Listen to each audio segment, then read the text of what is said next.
ہم نے دیکھا اپنی بچپن میں کہ ہمارے والدین جو ہیں جیسے ہی میں نے جیسے بتایا نا کہ بہو کے آنے کا تصور پیدا ہوتا تو تربیت ہونا شروع ہو جاتی کہ بھائی اب آپ نے بیچلر لائف کے طور پہ نہیں رہنا، اس گھر میں ایک بیٹی آنے والی ہے، اور جیسے آپ نے اپنی حقیقی بہن کے احترام میں اپنی ایک وزاداری قائم رکھنی، اسی طرح اس کے سامنے بھی ایک وزاداری قائم رکھنی ہے۔ یہ ہمارے معاشرے سے الحمدللہ اس سماج نے ہمیں یہ تربیت دی، ہمیں یہ ذوق دیا، یہ مزاج بنایا۔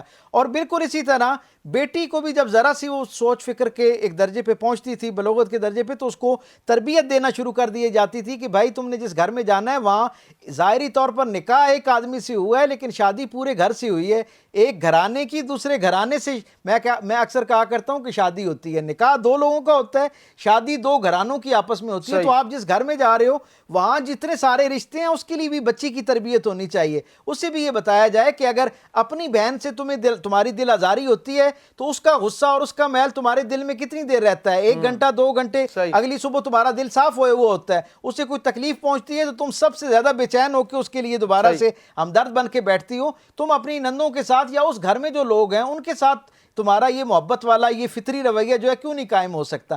تربیت ہو تو میں سمجھتا ہوں کہ سارے معاملات جو ہیں وہ آسانی سے حل ہو سکتے ہیں۔